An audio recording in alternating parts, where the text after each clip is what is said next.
le poème La mort du loup, qui m'avait beaucoup frappé. J'aimais beaucoup Vigny. Et c'était Gémir, pleurer, prier sont également lâches. Fais énergiquement ta longue et lourde tâche, dans la voie où le sort a voulu t'appeler, puis après, comme moi, souffre et meurt sans parler. C'est exactement ce que vous avez fait. C'était les circonstances. J'étais une jeune résistante en Bretagne, avec mes parents et tout un groupe d'amis. Cette histoire commence dans les Côtes d'Armor. Et dès le début de l'occupation, cette côte d'Armor a été un lieu important d'évasion vers l'Angleterre. C'est comme ça que nous avons commencé. Donc, il y avait ce début de réseau, cette amorce, on n'appelait pas encore ça, de groupes d'amis, dont mes parents et par exemple, le beau-père d'une de mes sœurs à Saint-Brieuc, une jeune fille de Tréguier, toute cette côte était surveillée et aidée au départ vers l'Angleterre. Donc c'était le premier noyau d'évasion. Et quand ces hommes partaient, nous leur donnons des plans sur des renseignements sur des défenses côtières, mais une lettre en demandant à De Gaulle aux Anglais « Envoyez-nous quelqu'un » pour qu'on puisse assurer régulièrement une liaison. De sorte qu'au printemps 1941, il y a eu un agent de Londres qui est venu et qui nous a dit « Vous allez dédoubler les réseaux ». Alors Rennes, c'était très important parce qu'à Rennes, il y avait le responsable du réseau qui était ingénieur à la gare, qui avait donc connaissance de tous les transports de troupes. Il avait un interprète allemand qui était en liaison avec le bureau allemand, vous voyez, qui était également un membre de ce groupe, et puis le radio, Louis Le Deuf, qui transmettait avec un code spécial des renseignements qui devaient être envoyés rapidement. Et moi, j'étais chargée d'aller sur la côte, car j'avais obtenu un laissez-passer à Nosves, la côte étant interdite, mais puisque mes parents y étaient domiciliés. Et donc ma mère ramassait, où on lui transmettait des renseignements sur les défenses côtières, des plans, etc., que j'allais chercher soit directement à l'île de Bréa, où étaient installés mes parents, soit à Saint-Brieuc, où j'avais ma grand-mère. Voilà mon rôle.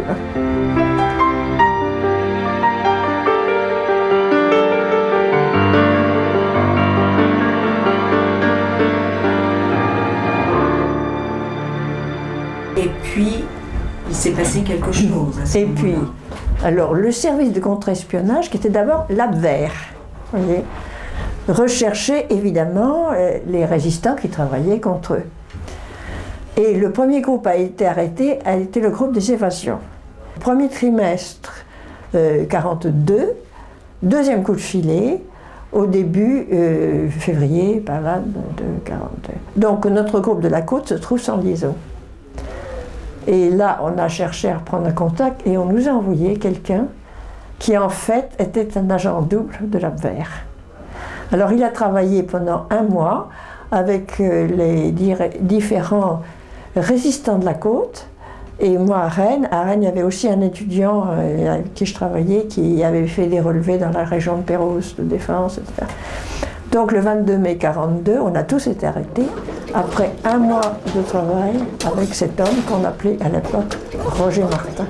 Donc 22 mai 1942, je suis arrêtée dans ma chambre d'étudiante à Rennes, pensant être arrêtée seule. Là, on m'emmène à la commandanture, puis à la prison, et le lendemain matin, on me dit changement de prison, descendez dans le hall d'entrée, et j'ai retrouvé là tous les autres, dont mes parents. Et j'ai compris là que la dénonciation devait venir de notre dernier contact. Là, je suis restée 2 mois et demi, toujours au secret, et nous avions des interrogatoires. Au début, on disait tout, et puis là, ça a été une période très très dure, toutes sortes de menaces, vous voyez. J'étais laissée au pain sec, enfin enfermée dans une cellule isolée. Au bout de la division des hommes, ils m'avaient retiré la division des femmes. Enfin, ça a duré 2 mois et demi. Et après, les instructeurs ont eu l'impression que notre affaire était assez dégrossie, et on nous a envoyés à Paris. À mois d'août, je me suis trouvée à la prison de la Santé, dans ce qu'on appelait la 2e division allemande punitive, où se trouvaient des otages et des condamnés à mort.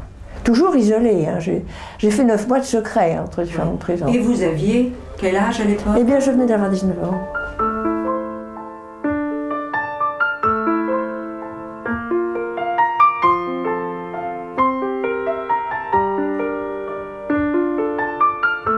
Je suis venue à l'interrogatoire rue des Chaussées, ici, au ministère de l'Intérieur, qui était maintenant à la Gestapo. Oui, Non, le siège de la Gestapo. Nos dossiers sont passés de l'Abwehr qui nous avait arrêtés à la Gestapo. Et je suis venue plusieurs fois où j'étais interrogée ici. J'arrive dans cette cour où arrivaient aussi les fourgons, vous voyez. Et puis je vais dans un bureau, vous voyez, où il y avait 2 instructeurs. Et ont commencé à m'interroger sur le dossier qui venait d'Angers. Première remarque, mademoiselle, vous avez menti. Et alors ils ont repris tout le détail de notre affaire. Ils étaient assez au courant, mais il y avait des choses qui manquaient. Vous voyez. Et ils cherchaient toujours à connaître tout le fonctionnement d'un tel réseau. Vous voyez.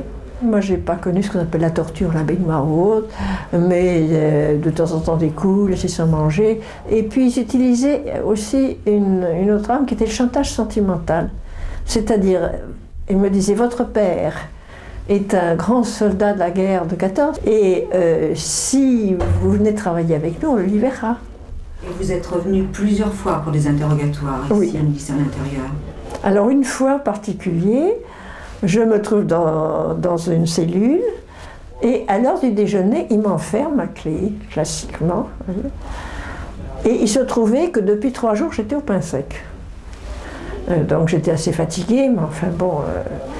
Et je passe la matinée, ça durait très longtemps. Et puis sur le coup de l'heure du déjeuner, ces officiers m'enferment et eux vont manger. Quand j'étais sortie de la cellule, vous voyez, où j'avais très faim, il y avait des odeurs de cuisine, de ragoût, etc. Il m'avait arrêté un instant en me disant « Vous sentez votre déjeuner qui cuit ?» Alors ça, je me suis dit, ça c'est le chantage. Effectivement, je n'ai pas eu de... Alors une chose très drôle, c'est que j'avais horreur des lentilles jusqu'à ce jour-là. J'avais jamais voulu manger, mes parents essayaient de me faire manger des légumes secs que je n'aimais pas. Et ça a été la conversion aux lentilles pour la démarche. Mais c'est la première fois que j'ai été dans cette cellule, pendant qu'eux allaient déjeuner, que j'ai écrit un graffiti. Alors ça s'est terminé vers un dernier interrogatoire qui avait été fait pour ma mère. Et ils l'ont dit, ce qui était faux, nous avons exécuté les responsables de votre région. On savait très bien que Diebold n'avait pas été exécuté. Ils nous voulu nous faire croire que c'était vraiment un agent important qui avait été exécuté, c'était un agent chez eux double. Bon. Et les principaux responsables ont été exécutés, ce qui est faux, puisque le groupe, les principaux responsables ont été envoyés à Nadia Struthof, comme NN. Nous avons été classés nuit et brouillard. Nacht und Nebel en allemand, nuit et brouillard. Oui, oui. Des catégories de prisonniers qui devaient disparaître sans laisser de traces.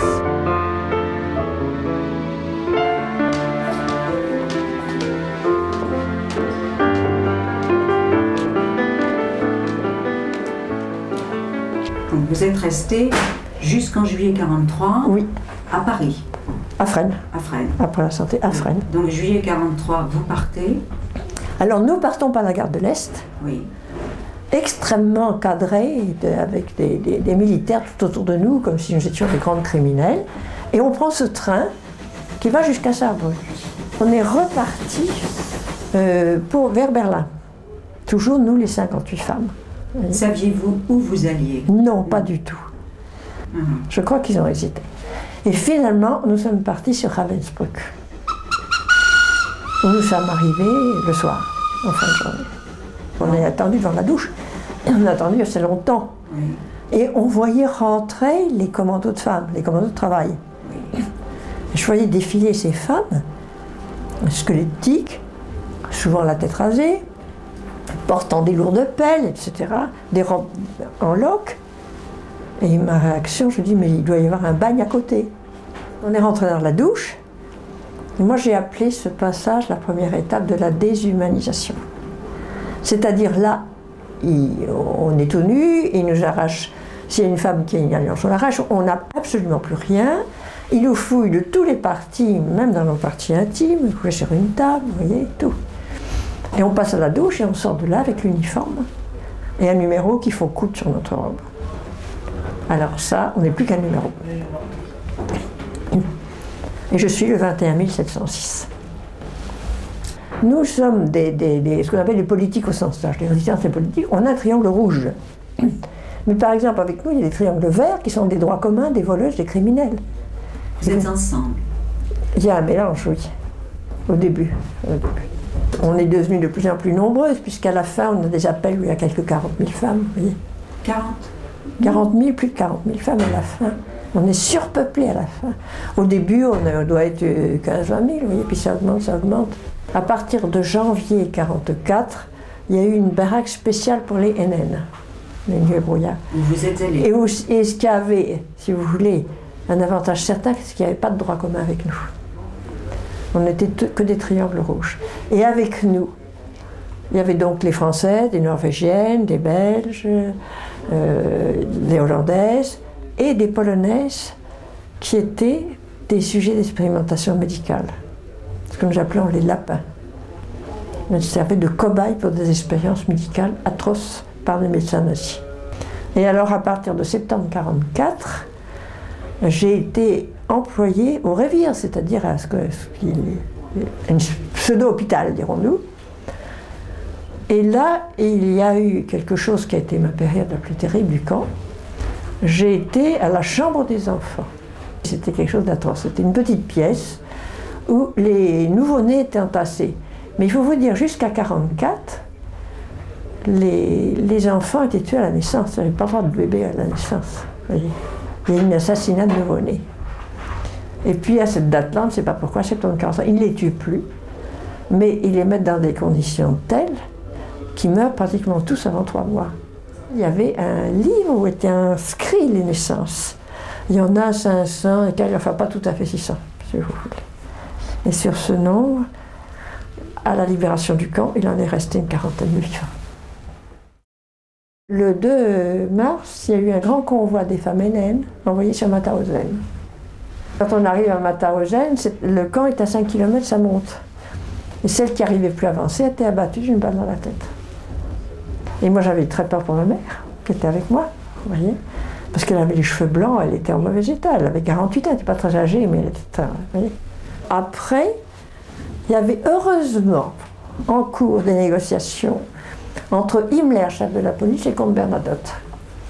Et notre convoi a été pris dans ces négociations, et le 22 avril, nous avons été libérés par la Croix-Rouge internationale, et sauvés, ramenés vers la Suisse. Ce que j'ai fait en rentrant, j'ai tout écrit. Je voulais que ça ne s'efface pas, et j'avais une bonne mémoire. J'ai tout écrit, j'avais en tête les numéros, les dates, les événements essentiels, etc. Et j'ai fait un manuscrit qui a dormi après. Longtemps parce qu'il a été publié qu'en 1998. Et une seule personne ne l'a jamais lu avant, c'est celui qui allait devenir mon mari. Merci, voilà. Jean Ardelot. Merci beaucoup de nous avoir raconté votre histoire.